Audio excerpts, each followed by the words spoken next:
જી નમસ્કાર, હું TR Jadav TR એજ્યુકેશનમાં ફરીથી એક નવા વિડીયોમાં તમારું સ્વાગત છે.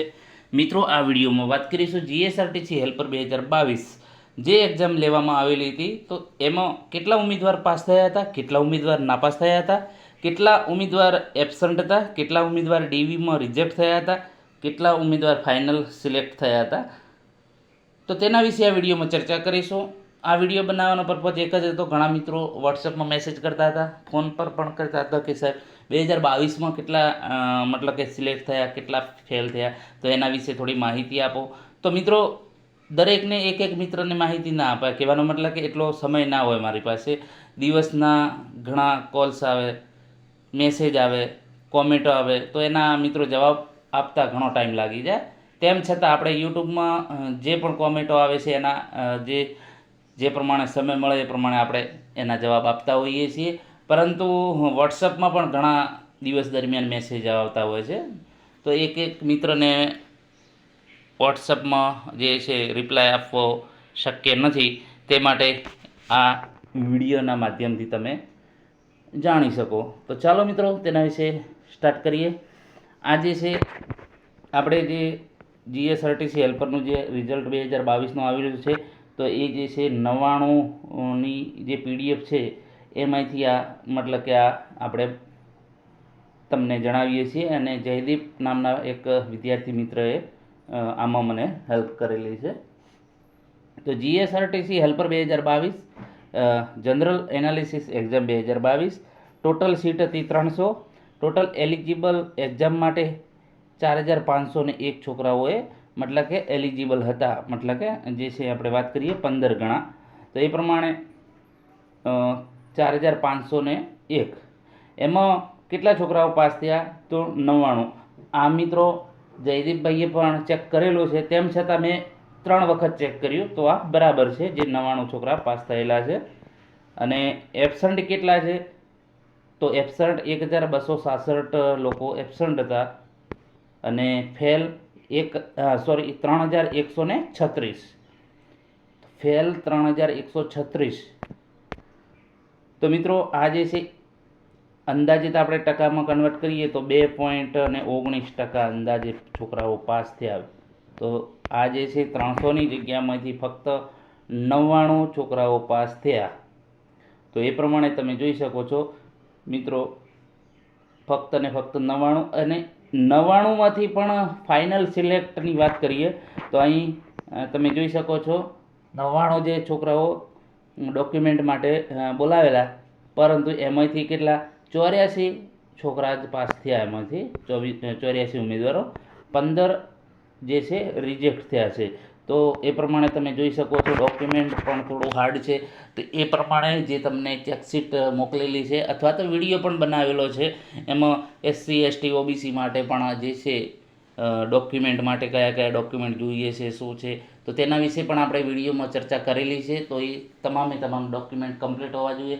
જો ડોક્યુમેન્ટમાં પ્રોબ્લેમ હશે તો તમારે સારા માર્ક્સ હશે તો પણ એ લોકો રિજેક્ટ કરશે. એટલે હવે ખાસ તમારે ડોક્યુમેન્ટ પર ધ્યાન આપવાનું છે, જેમને સારા માર્ક્સ થાય છે. અને આ જોતા એમ લાગે છે જે પ્રમાણે આ જે છે 2022નું રિઝલ્ટ, તો એ પ્રમાણે ઘણું ઓછું કહેવાય. મતલબ કે 2% એટલે કશું ના કહેવાય. તો એ પ્રમાણે આપણે જે જીએસઆરટીસી હેલ્પર 2025ની વાત કરીએ તો 2025માં જે છે જગ્યા પણ સારી છે, 1658, એટલે ઘણી 1700 આજુબાજુ જગ્યાઓ કહી શકાય. તો એ પ્રમાણે 25,000 અંદાજે છોકરાઓએ પરીક્ષા આપી હોય અંદાજે, એમાંથી મતલબ કે એલિજિબલ હતા. તો એમાંથી વાત કરીએ તો હાજર કેટલા રહ્યા? તો હાજર આપણે કદાચ 18,000 અથવા તો 19,000 અંદાજે લગાવી શકાય. હવે આપણો આ અંદાજ છે, ચોક્કસ ફાઇનલ ના કહી શકીએ. હવે એમાંથી પાસ કેટલા થયા, નાપાસ કેટલા થયા, એ ચોક્કસ આપણે ના કહી શકીએ. પરંતુ જે છે પેપર જોતા એવું લાગે છે કે છોકરાઓ મતલબ કે એ પ્રમાણે જે સીટો છે એ કદાચ ભરાઈ જાય, અથવા તો મતલબ કે થોડીક ઘટી પણ શકે. મતલબ કે 100-150 અંદાજિત કદાચ રહી પણ જાય, ખાલી પણ રહી શકે, એક આપણો અંદાજ છે. જો આના ડબલ ગણીએ, મતલબ કે જે આ જીએસઆરટીસી હેલ્પર 2025માં છોકરાઓ પાસ થયા 5%, તો પણ જગ્યાઓ ઘણી ખાલી રહે. એટલે આપણો એક અંદાજ છે, આ કોઈ ફાઇનલ નથી. તો એ પ્રમાણે જોતાં જે 2022નું જે પેપર એનાલિસિસ કરતા એ પ્રમાણે જે 2025નું પણ પેપર બરાબર મીડિયમ હતું, મતલબ કે હાર્ડ પણ નહોતું, સહેલું પણ નહોતું, નોર્મલ કહેવાય. જે 2022નું હતું એ પ્રમાણે જ હતું. એટલે ઘણા મિત્રોએ મતલબ કે આપણે જે છે પોલ પણ નીકાળે છે, પણ એમાં ચોક્કસ આપણને આંકડો જાણવા નથી મળતો. હવે ફાઇનલ જે ઘણા મિત્રો સાચું નથી જે અંદર એડ કરતા, ઘણા એને એ પોલમાં ડબલ વખત પેલું કરી નાખે છે કે માની લો કે આપણે પોલ કરીએ તો એ પોલમાં અલગ અલગ ડબલ 3 વખત અથવા તો 2-3 વખત અલગ અલગ એ પોતાનું ઓપ્શનમાં મૂકી દે, એટલે ચોક્કસ આપણને ખ્યાલ ના આવે. પરંતુ એવી આશા રાખીએ છીએ કે જેમને 40+ છે OMRમાં અને જેમના ડોક્યુમેન્ટ ક્લિયર છે, એવા મારા અંદાજ પ્રમાણે ચોક્કસ એ મિત્રોનું સિલેક્શન થઈ જશે એવો મને અંદાજ લાગે છે.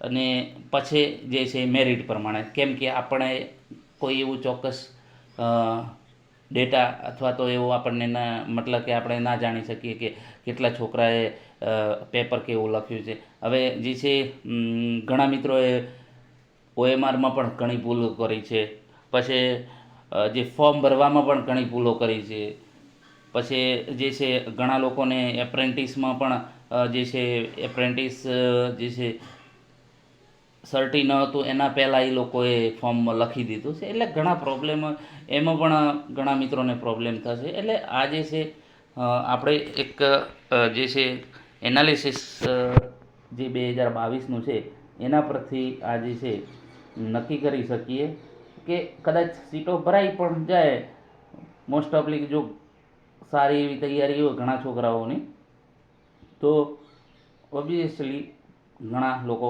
સિલેક્ટ થઈ જાય. પરંતુ જે છે મેરિટ જે હાઈની વાત કરે છે એ અસંભવ છે. મતલબ કે આપણે જે પ્રમાણે ચર્ચા કરીએ એમાં 2-4 માર્ક્સનું આગું પાછું થઈ શકે, વધારે ન થઈ શકે. એટલે કે જે છે OMRમાં જેમને મતલબ કે 42 અથવા તો 45 ઉપર છે એ લોકોનું મારા ખ્યાલ મુજબ ફાઇનલ સિલેક્ટ થઈ જશે. પછી મિત્રો ડોક્યુમેન્ટમાં પણ ઘણા ઉડી શકે, બરાબર, મતલબ કે રિજેક્ટ થઈ શકે.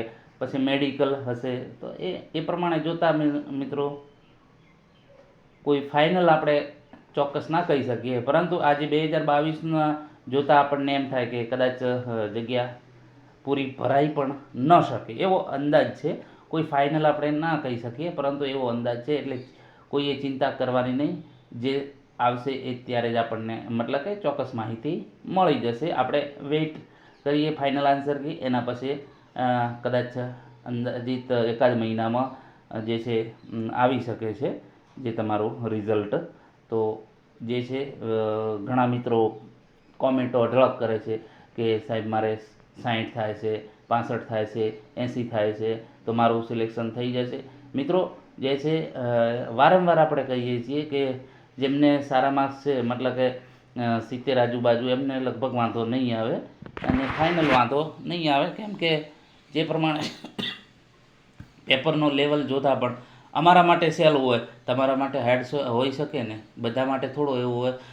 ઘણા મિત્રોને પેપર ઘણું પ્રશ્નો આવડતા, પરંતુ એમને ટાઈમમાં પણ પ્રોબ્લેમ થયો. ઘણા એવા પ્રશ્નો ઘણા મિત્રોએ વાત કરેલી કે સાહેબ પેપર મતલબ કે સહેલું હતું, મતલબ કહેવાનો મતલબ કે આવડતું હતું, તેમ છતાં અમે લખી નથી શક્યા. તો આવા પણ પ્રોબ્લેમ બની શકે. પરંતુ જે હકીકત એ જે આપણને રિઝલ્ટ આવે ત્યારે ચોક્કસ માહિતી મળે. જો વિડીયો પસંદ આવ્યો તો મિત્રો લાઈક, શેર અને ચેનલને સબસ્ક્રાઈબ કરવાનું ન ભૂલતા. અને હા, ખાસ મિત્રો ઘણા મિત્રો કોમેન્ટ કરે છે કે વાયરમેન GSSB વાયરમેનનું પણ ચાલુ કરો. તો મિત્રો આપણે પણ ચાલુ કરીશું એના લેક્ચરો થોડા, જે ટેકનિકલમાં તમને ઘણો ફાયદો થશે. ટેકનિકલ છે, બંધારણ છે, તો એ ટાઈપનું જે GK છે તો એ ટાઈપનું આપણે ચાલુ કરીશું. પરંતુ એ પ્રમાણે મિત્રો તમારો સપોર્ટ નથી મળતો. જો થોડો વધારે સપોર્ટ મળે, હમણાં 2-3 વિડીયો બનાવેલા પરંતુ એ પ્રમાણે આપણને સપોર્ટ નથી મળ્યો. જો સપોર્ટ થોડો વધારે મળે તો આપણે એ પણ એના પર હજી 30 મતલબ કે એકાદ મહિનો હજી બાકી છે તો આપણે ઘણું કવર કરી શકીએ. જો તમારો સપોર્ટ હોય, સાથ હોય તો આપણે એ પણ કરી શકીશું.